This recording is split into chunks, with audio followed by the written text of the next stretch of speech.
Muy buenos días, buenas tardes, buenas noches. Este es tu programa radial Forgat al Aire, una iniciativa de Radio Voz Andina Internacional, de la Universidad Andina Simón Bolívar, sede Ecuador, y por supuesto del área académica de gestión.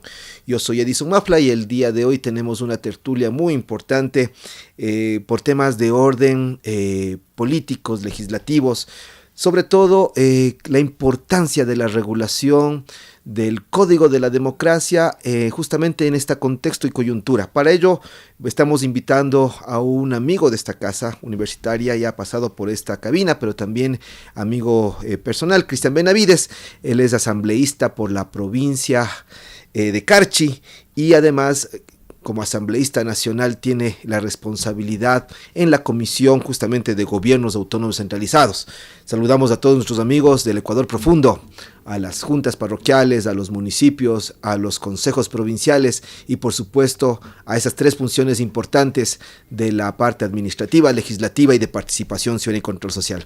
Querido Cristian, bienvenido a tu programa, gracias por atender a nuestra entrevista. Para nosotros es muy importante también conocer de aquellos elementos que pueden fortalecer la gobernanza y la gobernabilidad local. Y por supuesto allí el Código de la Democracia tiene una gran importancia y sabemos que además estás muy concentrado y trabajando en esta área. Pero antes de topar este tema, sí queremos preguntarte cómo te está yendo en este nuevo desafío y en este nuevo reto que es asumir la representación de una provincia, voz y voto en la Asamblea Nacional. Muchísimas gracias, Edison, un saludo a toda tu audiencia, un abrazo especial. Bueno, yo creo que cuando uno asume estos espacios de responsabilidad política sabe que tiene que asumir lo bueno y lo malo. Normalmente lo malo es un trabajo que uno a veces no contempla, que cuando uno presenta su moción, su candidatura, pues siempre uno busca lo mejor, ¿no? Y quiere hacer muchas cosas. Lo malo es cuando uno llega a esos espacios y bueno, en nuestro caso hemos encontrado una polarización realmente increíble, en una resta de odios entre las bancadas que, bueno, en el caso personal, al ser independiente me toca estar un poco ahí tratando de cuidar esos excesos, tratando de mediar, tratando de apoyar, de aportar. Creo que la labor de los asambleístas no es sino trabajar, empujar al país y entender la democracia. Ganó Noboa y uno tiene que entender también que ese mandato de la gente, de los ciudadanos que votaron por ese estilo de gobierno, requiere, si bien es cierto, mi concepción ideológica, filosófica es distinta, pero no por eso puedo dejar de aportar y empujar algunos proyectos que creo que pueden ser sólidos y contradecir otros, ¿no? Y justamente tú topabas al inicio el tema de las reformas al Código de la Democracia. Eso es uno de ellos donde nos hemos opuesto tajantemente, porque en mi rol como persona que vengo desde una provincia pequeña, la representatividad va a ser pequeña también para las provincias. Tener un solo asambleísta, en el caso de Carchi, por ejemplo, restaría la posibilidad de tener voces disuasivas, propositivas, como la mía. En el caso, pues yo no me debo a ninguno de los partidos políticos fuertes, yo soy independiente y lo digo así porque vengo desde mi fuerza, desde mi trabajo político que lo vengo haciendo en la localidad. No me debo a ningún presidente, candidato presidencial, y por esa razón puedo trabajar de una manera cómoda, propositiva, y pues también puedo oponerme a cosas como las que te he manifestado. Una de las cosas que yo considero negativas de este primer periodo, estos primeros 100 días, es atentar contra las organizaciones políticas, el financiamiento de las organizaciones políticas, la fórmula que se va a aplicar para la asignación de escaños y posiblemente en una consulta popular la disminución de legisladores. Y en este ejercicio de ir fortaleciendo, ya que entramos en materia, al propio sistema electoral, ¿cuáles podrían ser a tu juicio las principales debilidades del mismo sistema? A ver, el problema son los partidos políticos. Yo tengo ahí una teoría, una tesis y claro, la defiendo en donde puedo. El problema no es el financiamiento, el problema no es la cantidad de asambleístas, el problema fundamental es que tenemos organizaciones políticas débiles, organizaciones de papel, de alquiler. que lastimosamente no tienen escuelas de formación, de liderazgo, no empujan procesos, y por eso la calidad de candidatos que tenemos de esas organizaciones. Y una vez que llegan a los espacios de poder, evidentemente los resultados son los que nosotros hoy tenemos en ciertos niveles de autoridad. ¿Qué es lo que quisiera o qué se debería proponer? Primero, que el Consejo Electoral haga su trabajo. Creo que tiene un sinnúmero, un cúmulo de cosas por hacer, no ha podido controlar, sobre todo a las organizaciones políticas que prácticamente ya deberían desaparecer, organizaciones que no tienen sentido de existencia, no tienen siquiera un marco ideológico, no saben hacia dónde van, cómo caminan y a veces ni siquiera con gente. Entonces creo que esa es una de las cosas fundamentales. Si tenemos organizaciones políticas sólidas, no importa el financiamiento, no importará la cantidad de asambleístas, tendremos calidad en la representatividad y sobre todo tendremos gente comprometida con las grandes causas sociales. Partidos fuertes, organizaciones serias y formadas, ¿hacen de un candidato o candidata realmente un ciudadano o ciudadana que puede ocupar cargos políticos, digamos que de manera más sostenida, quizás inclusive con mayores impactos? Por supuesto, porque se supone que deberían ser participativas, y cuando tú participas sobre las bases tienes que convencer inicialmente a tu base social, y eso incluye procesos. Debes tener niveles de liderazgo, conocer la administración pública, tener espacios de representatividad, venir de una junta parroquial. En el caso mío, yo vengo de ser alcalde, entonces algo entendemos cómo funciona el Estado. Soy abogado, conozco un poquitito el tema, soy especialista en cooperación internacional también, estudié afuera, entonces algo conocemos del mundo, y creo que eso nos permite aportar al debate parlamentario, lo que no sucede con otras organizaciones políticas. Tienes 18 años, ven, vamos, préstame tu nombre, eres tiktoker y bueno, ya eres asambleísta. ¿Y cuál puede ser tu aporte? Entonces yo creo que ahí es importante profundizar el debate dentro de las organizaciones políticas. Lo de la fórmula de D'Hondt, que recientemente se aprobó nuevamente, es negativo a nivel nacional, porque solo vamos a tener representantes de un partido o máximo de 2 partidos políticos, no va a haber minorías, no va a haber voces disidentes, no va a haber prácticamente una democracia pura y dura, ni mucho menos representantes populares. En el caso mío, con esa fórmula jamás habría podido llegar a este espacio, y pues considero que ese es un error que hoy se está cometiendo, que puede ser un efecto boomerang para el mismo gobierno, porque hoy tiene posiblemente popularidad, pero el día de mañana no. Y cuando no se tiene popularidad, esta fórmula viene en contra, porque va a venir otra fuerza que te quite el poder y que destruya todo lo que tú hayas avanzado. Sí, me refiero que si el día de mañana no va, en 4, en 8 años pierda las elecciones, enseguida vendrá una nueva mayoría de otra tendencia y van a fiscalizar, van a golpear, van a destruir todo lo que de alguna manera pueda haber avanzado en su corto o mucho tiempo en el que le toque administrar.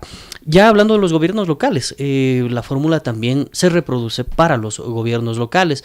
Importante para tener gobernabilidad, para tener un consejo municipal que pueda ser afín, que pueda ir llevando de alguna manera el alcalde, pero considero que si bien es cierto esto es positivo, no dejo de valorar que podamos tener varios representantes de varias tiendas, porque el Consejo Municipal es la voz de varios ciudadanos y debería aportar el desarrollo de ordenanzas y obviamente una fiscalización que no le deba al alcalde de turno absolutamente nada, sino el trabajo comprometido con sus ciudadanos mandantes. Entonces creo que la fórmula de D'Hondt en este caso se va a aplicar también para los consejos municipales y bueno, vamos a tener cambios, vamos a tener también movimientos poderosos que van llevando a sus consejos municipales, y lo mismo que va a pasar en el país va a pasar posiblemente en las ciudades.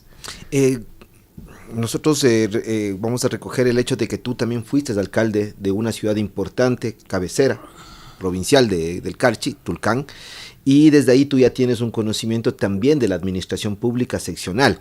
Esta administración pública seccional, con los cambios y las reformas que se permiten plantear, ya nos acabas de hablar la fórmula de D'Hondt, pero volvamos al tema justamente del fortalecimiento de los organismos, de las organizaciones políticas.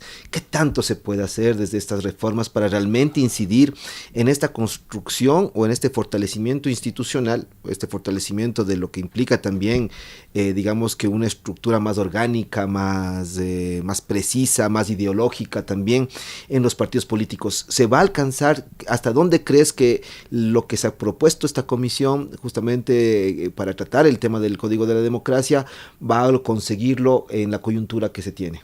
La formación es mi respuesta, porque, a ver, muchas de las organizaciones sin base ideológica y con candidatos débiles, timoratos y hasta posiblemente cambiantes, de acuerdo a las coyunturas que se manejan, son los que hacen o que afectan no solamente a la democracia, sino a los partidos políticos. Mira lo que está pasando hoy en la Asamblea. ADN no está gobernando ya con los independientes, está gobernando con el correísmo. Extrae del correísmo ciertos personajes débiles en su cuestión, en su razonabilidad ideológica, los extrae, los saca, los compra, digámoslo así. Viene el camisetazo y gobierna con ese tipo de personas. Entonces eso debilita muchísimo que haya una profundidad y que evidentemente se pueda mejorar las proyecciones de gobernabilidad, porque gobernabilidad no es que te aplaudan todo, es que te permitan trabajar en base de agendas que, siendo plurales, dispersas, diversas, lleguen a un consenso y evidentemente se puedan plasmar en favor de las grandes mayorías. En el caso mío, pues como independiente, nosotros lo que hacemos es empujar lo bueno, apoyamos todo lo que sea positivo en favor del país, nos oponemos a lo malo y tratamos de mediar en aquellas cosas donde podemos proponer. Por ejemplo, estas leyes urgentes que han llegado, en ellas hemos propuesto en todas, hemos tomado la palabra en todas absolutamente, tratando de también argumentar, de poder ser creativos y de mejorar la normativa que se nos envía desde el Ejecutivo, y bueno, ese rol me parece importante.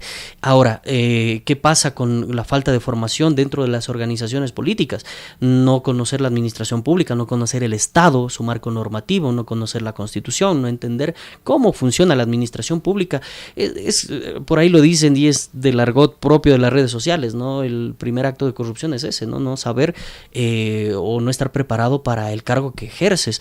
Y las autoridades, sobre todo las cabezas, deben conocer estos temas, evidentemente. O sea, si tú eres alcalde y no conoces de administración pública, no entiendes tu ciudad, no comprendes cómo funcionan las competencias, cómo está establecido el COTAD, qué puedes, qué no puedes hacer, luego vienen los inconvenientes, porque evidentemente vivimos en un país donde si bien es cierto, puedes llegar, pero otra cosa es que realmente puedes hacer bien tu trabajo. Sigamos en la línea de la formación, porque quiero también topar otras líneas que implican también la sostenibilidad, sea de las organizaciones políticas, pero también obviamente sostenibilidad de propuestas ya en el tiempo y en el espacio de los candidatos, de las organizaciones hacia su pueblo.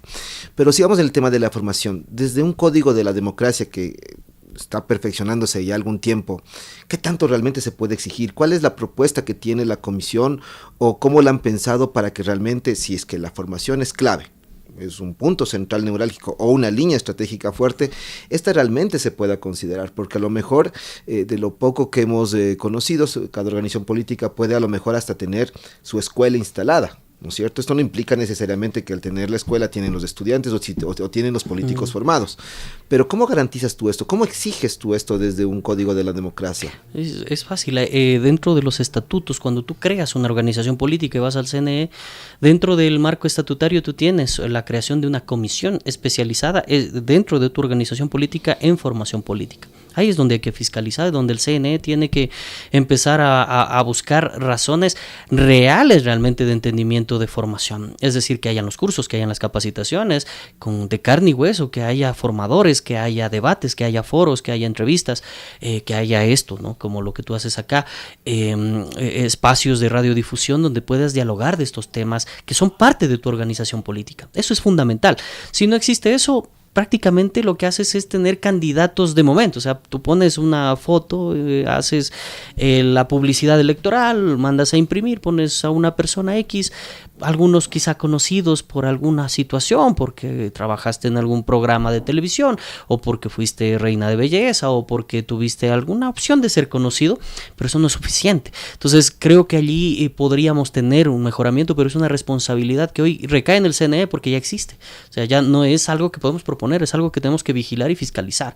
Los partidos políticos, los movimientos políticos, sean cantonales, parroquiales, de donde sea, tienen que tener permanente formación, no solamente en los temas que hemos hablado, sino también ideológica, saber hacia dónde apuntas. ¿No habrá alguna conexión quizás, si bien esto creo que la línea un poco más, digamos que importante que mencionas con respecto a esta idea es que realmente exista fiscalización, porque a lo mejor lo que existe es de pronto alguna justificación desde el partido político, pero no necesariamente la actividad.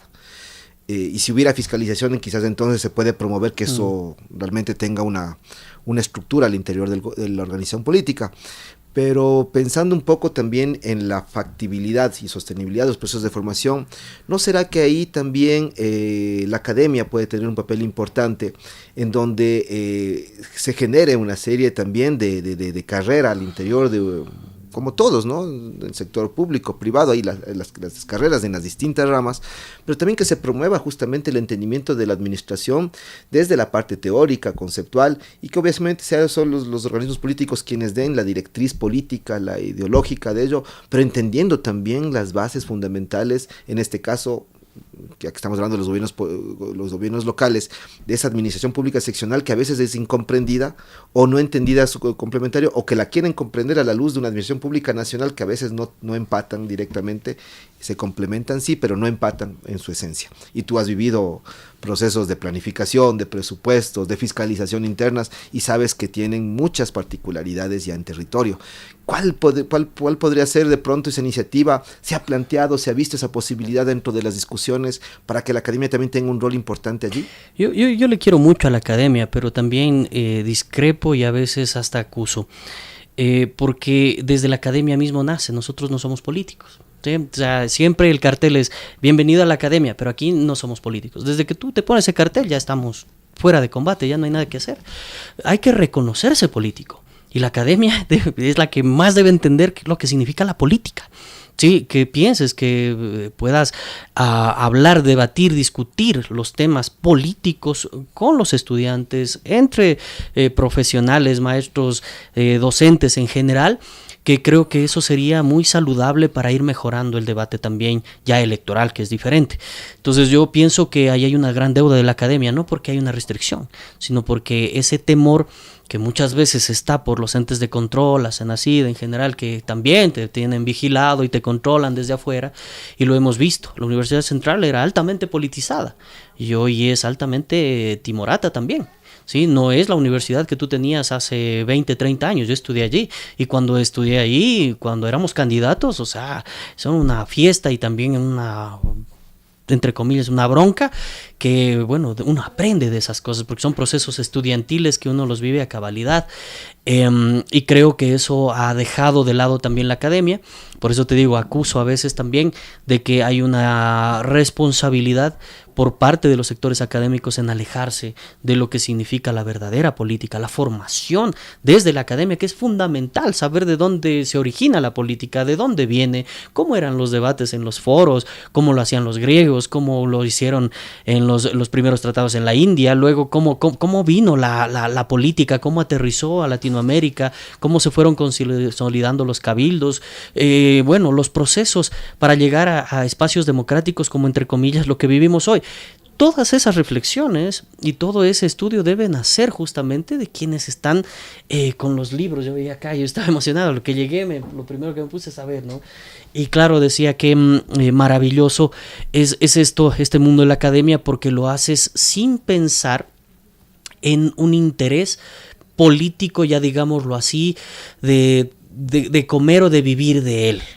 Que eso es fundamental. Tú haces política y debes hablar y pensar en la política para formar a gente que posiblemente sí vaya a vivir y a comer de eso.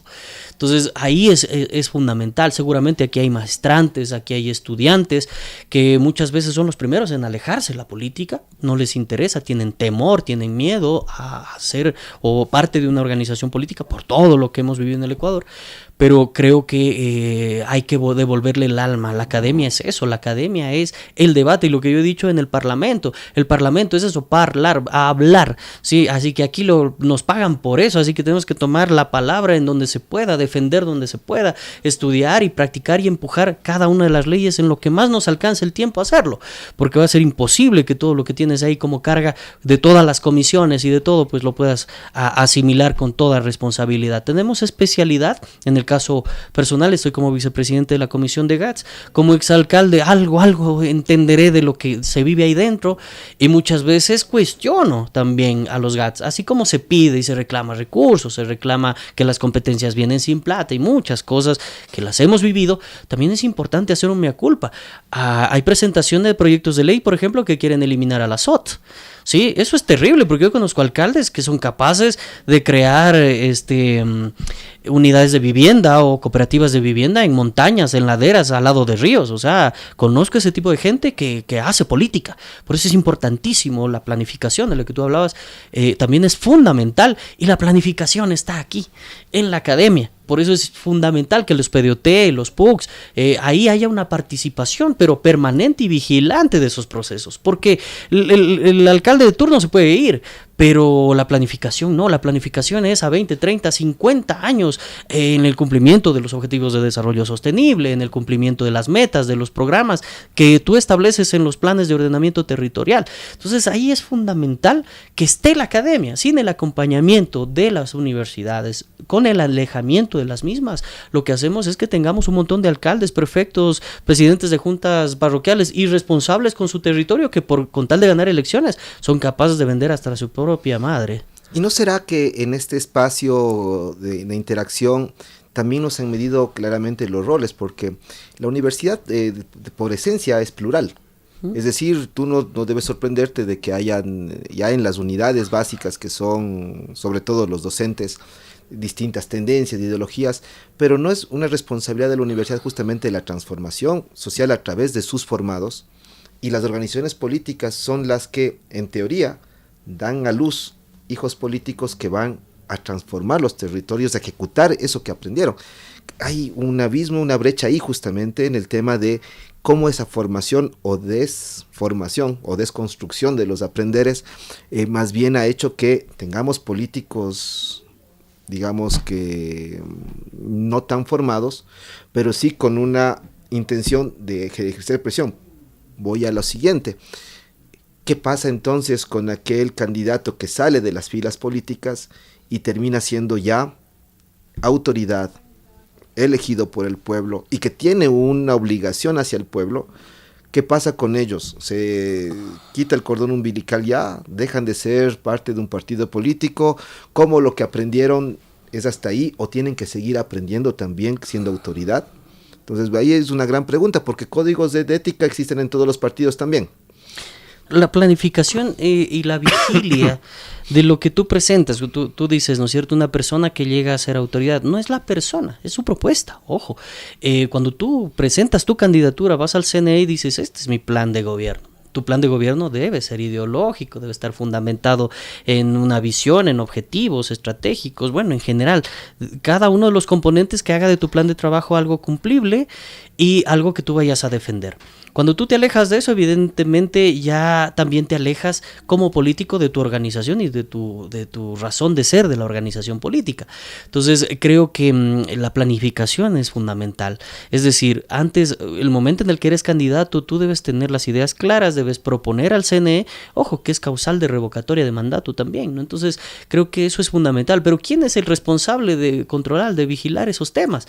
Bueno, no solamente es el Consejo Municipal, es la ciudadanía. La ciudadanía no lee los planes de trabajo de sus candidatos y es el principal responsable y corresponsable de cómo vota. Sí, muchas veces por afinidades, ¿no? No me cae bien, es un lindo TikToker o lo que sea. Y listo, le envías, le das ese cargo de autoridad, pero ni siquiera has leído su plan de trabajo. Y eso también hace complicado que tengamos política de calidad y de trascendencia. Entonces yo pienso que para resolver esos problemas que hoy los estamos debatiendo, analizando brevemente y por encima, creo que es fundamental que exista un ejercicio de control y nuevamente recaigo, los partidos políticos. Si tienes un partido político fuerte, fundamentado, no van a hacer que su candidato se aleje de su motor ideológico, de su plan de trabajo y del cumplimiento del mismo. Entonces ahí es como el círculo virtuoso que se puede generar, pero la responsabilidad, ojo, y vuelvo a reiterar por milésima vez, es o son los partidos políticos. El sistema electoral está regulado por, obviamente, el Consejo Electoral, y en cada provincia existe una representación del Consejo. La descentralización de este poder del Estado ha permitido también una posibilidad de generar una serie de iniciativas, entre ellas la propia formación, a las organizaciones políticas y a la ciudadanía. Sin embargo, esto, como tú mismo lo mencionas, no ha sido suficiente. Sí. Es verdad, no existe realmente una estrategia, digamos, que pueda ser regulada. Este mismo trabajo de la organización política, no sé si exista de pronto la herramienta o el mecanismo para que garantices, por un lado, que el partido político tenga un ejercicio real de vigilancia de sus candidatos hechos de autoridades, o que tenga realmente la capacidad inclusive de presionar social y políticamente que la conducción de una propuesta ideológica iniciada, además y presentada no por la autoridad solamente, sino por la organización política, sea respetada luego en el día a día, y que además ayude al propio candidato hecho autoridad a que no le remuevan del puesto la propia sociedad civil. En ese sentido, yo quisiera saber si es que esto que en principio sí se menciona en el Código de la Democracia, pero cómo se lo puede solventar. Y ahí ya mencionabas algo que también es un tema de garantía del Código de la Democracia, es decir, cómo fomentamos la democracia directa, cómo hacemos que el ciudadano con su participación sea parte de las decisiones, cuando tenemos muchos instrumentos del propio COTAD, la Ley Orgánica de Participación, el Código Orgánico de Planificación y Finanzas Públicas. Son espacios donde se podría aprovechar que todas las fases de la gestión de la política pública sean insertos o con actividad de la ciudadanía. Pero esto, otra vez volviendo al Código de la Democracia, puede ser realmente una herramienta que permita, más allá de ir a buscar la remoción del candidato, que más bien sea una invitación de la sociedad a ser parte de esto que dice inclusive la Constitución, de que el ciudadano tiene que interesarse de los asuntos públicos. Sí, yo creo que soy uno de los principales responsables o irresponsables de Montecristi. Proponíamos en ese momento, extendiéndonos un poco a los propios criterios de Jean-Luc y de Maquiavelo en la separación de poderes. Se hablaba siempre de los tres poderes del Estado, y ahí metimos un brazo adicional y fui yo el proponente, recuerdo, en la mesa 10, y soñaba con que el Consejo Electoral se cree como un cuarto poder del Estado. ¿Sí? Y lo proponíamos de esa manera. Coincidimos, no sé, o si tomaron mi propuesta, pues Dios le pague. Era un joven todavía, con ideas, con sueños, todavía ni siquiera me graduaba, me parece, o ya estaba por graduarme de abogado. Presentamos la propuesta de toda buena fe, porque pensábamos que teniendo la independencia el Consejo Electoral podía haber más transparencia, mayor participación, el alejamiento del poder de las cosas, de la cuestión pública electoral. Y bueno, soñábamos de esa manera. Veo que hoy ni siquiera el Consejo de Participación Ciudadana, que se supone es de ciudadanos, es ciudadano, es político.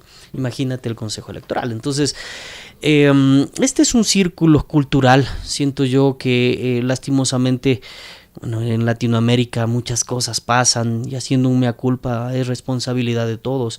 ¿Para qué entras a la política? ¿Por qué no entras a la política? El que entra a la política muchas veces entra para salir de la pobreza, no para servir.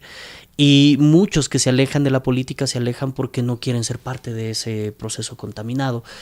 Hay grandes corresponsables, grandes académicos que yo conozco que no les gusta opinar de política. Eso es un error terrible, porque somos copartícipes de la destrucción de nuestro país, de nuestras ciudades.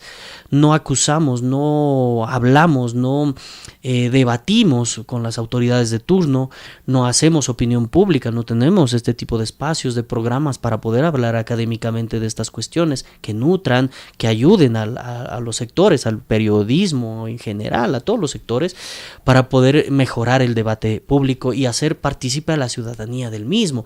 El problema, ¿por qué? Porque la gente se aleja. Un poco a tu pregunta, es porque evidentemente no hay confianza en las organizaciones políticas, en los partidos, en los políticos como tal, y pues ese alejamiento seguirá y subsistirá mientras los que nos enseñaron o nos educaron para que nos alejemos de la política y para poder robar en paz, se salgan con la suya. Cuando la gente decida y entienda que el Estado es suyo, que le pertenece, que esos recursos son de la gente, del pueblo, de los más pobres, de la gente que tiene que vender un par de zapatos para poder pagar un impuesto, o vender alguna cosa en la calle, de los más humildes, y entiendes eso y te lo encarnas, evidentemente ahí puede haber un ejercicio de corresponsabilidad real con la política. Pero mientras sigamos viviendo lo que tenemos en el Ecuador, yo siento que por ahora eso se ve a kilómetros de distancia. Es tiempo de ir reflexionando.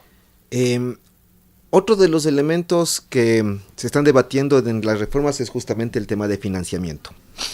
Pienso yo en aquellos alcaldes que entran, alcaldes, alcaldesas, prefectos, prefectas, presidentes, ¿no es cierto?, de juntas parroquiales, que entran a tomar cargo en sus funciones y dicen: me quito la camiseta del partido y ahora yo soy el alcalde de todos, que me parece que como frase también es muy potente políticamente, dice mucho, pero también me pongo a pensar, ¿no será que se quita la camiseta del partido, pero aunque sea que se queda con la visera del partido?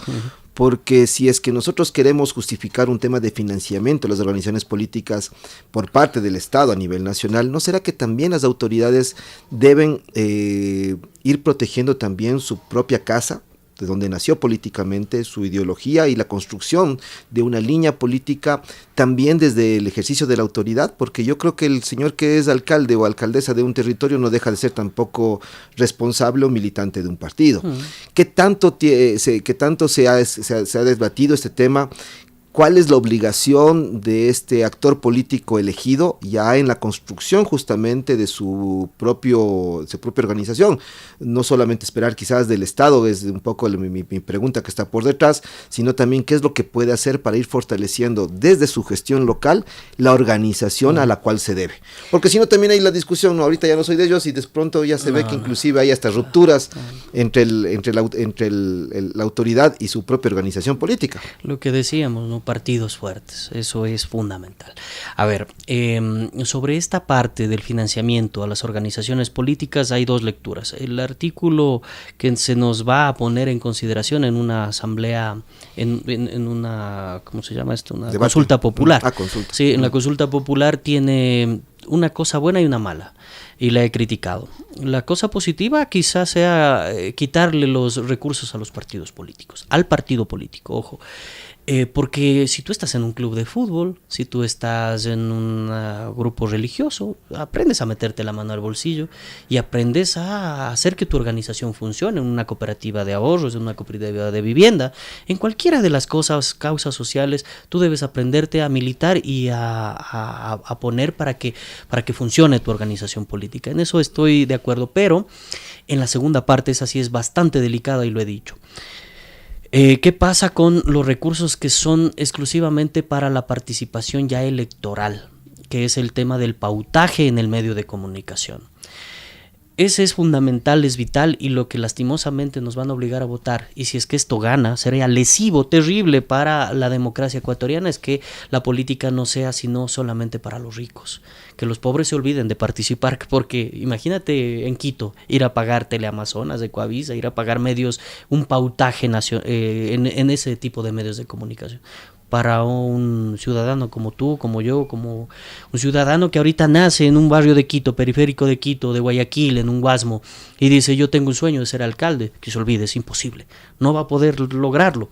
Tienes que ser parte de la argolla, del grupo de poder, de los medios, de los empresarios, porque ellos van a ser quienes financien tu campaña. Y tendrás que deberle favores a esas organizaciones, sean lícitas o ilícitas, dinero del narcotráfico posiblemente, o si es dinero lícito tendrán que devolver en contratos a quienes los pusieron en el lugar. Entonces es terrible esto, porque el medio de comunicación, ¿qué es lo que hacía actualmente el CNE?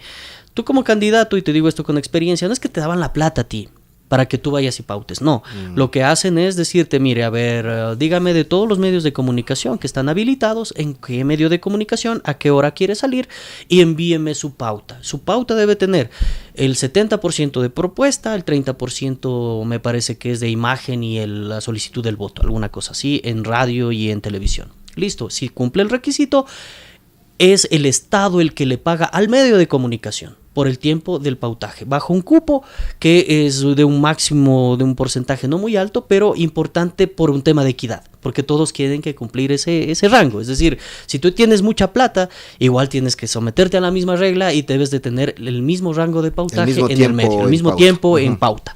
Eso hace que todos estemos en equidad.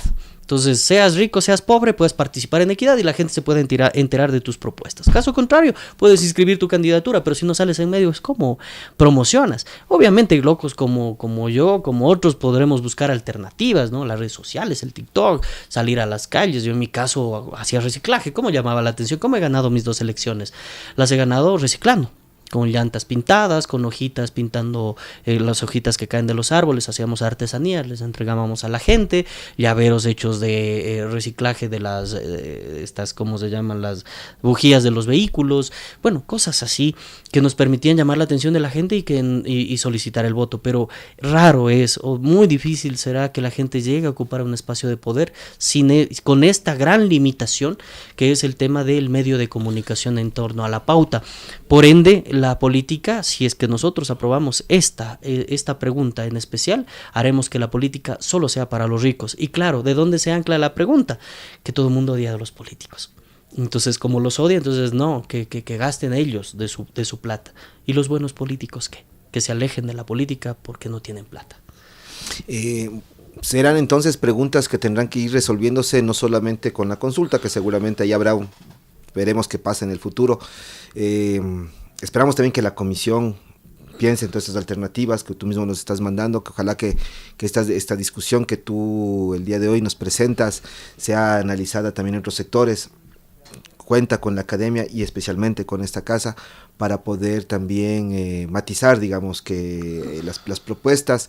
La universidad yo creo que tiene un papel fundamental, al final de cuentas, en todo lo que implica el desarrollo de un Estado, y esperamos también que las organizaciones políticas puedan también asimilar los nuevos tiempos. Esperemos que las reformas que se den sea con las mejores intenciones, pero que haya una fuerte fiscalización también para que esas organizaciones se exijan a madurar. A veces uno dice, presionando el carbón aparece el diamante, y si no tendrá que volverse ceniza. Veamos cómo se soporta esto a través del tiempo, que sea lo mejor para el país, y te deseamos también muchos éxitos. Gracias. El tiempo en radio a veces nos come vivos y estamos ya por terminar, pero no quiero dejarte ir sin antes justamente entregar un mensaje a la comunidad universitaria, a nuestro público, que son los gobiernos autónomos centralizados, de cómo sobrellevar estos tiempos justamente previo a la consulta y en ese tema tan importante que es tener en mente a este código de la democracia.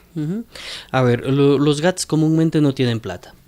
Mi mensaje es de que busquemos la manera de ser un poco más administradores y menos políticos. Sé que llegamos por política, sé que llegamos con compromisos, con gente que cree en nosotros, que nos apoyan, pero creo que es importante no sacarte la camiseta política, sino más bien ponerte la camiseta de tu cantón.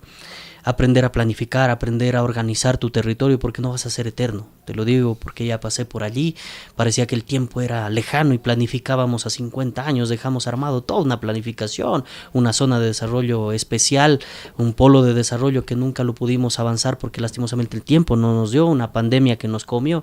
Entonces creo que ahí es fundamental, y mi mensaje a alcaldes, a prefectos, juntas parroquiales en general, primero es en ir consolidando, o sea, realmente tenerle respeto a la ciudad, tenerle respeto a la planificación, creer en los técnicos. Los técnicos muchas veces no son políticos y es lo mejor, porque si uno se apega a ellos y a la academia en este caso, es bastante útil porque los resultados se van a dar. No a corto plazo, a largo plazo posiblemente, no con bombos y platillos, que son los que nos encantan a los alcaldes, ¿no? Que lleguen, que te ovacionen, que te aplaudan, pero muchas veces en los planes que tienen que ver con la movilidad, con el tránsito, con la planificación territorial en general, muchas veces, aunque parezcan lejanos, difíciles de cumplir y los escribimos solamente por cumplir la ley, mi primer consejo, mensaje sería de que no, que nos encarnemos, que nos metamos allí de lleno, en serio, amen a sus ciudades, a sus espacios territoriales, porque si se hace una buena planificación, luego se va a seguir replicando porque funciona realmente la planificación.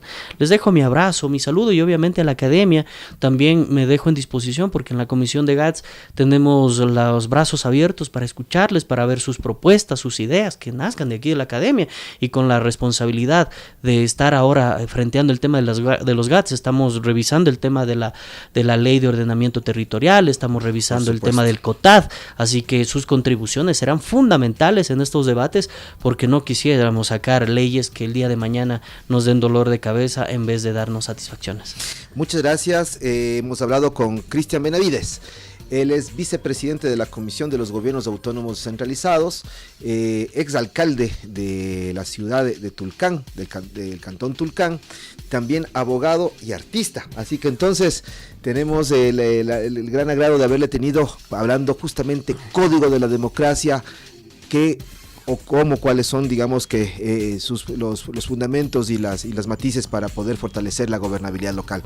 Muchas gracias, mi querido Cristian, y con ustedes, amigos y amigas del Ecuador Profundo, esto es Forgada al Aire, gracias a Controles en Radio Voz Andina Internacional, y conmigo será hasta una próxima ocasión. Recuerda, soy Edison Mafla, buenos días, buenas tardes, buenas noches.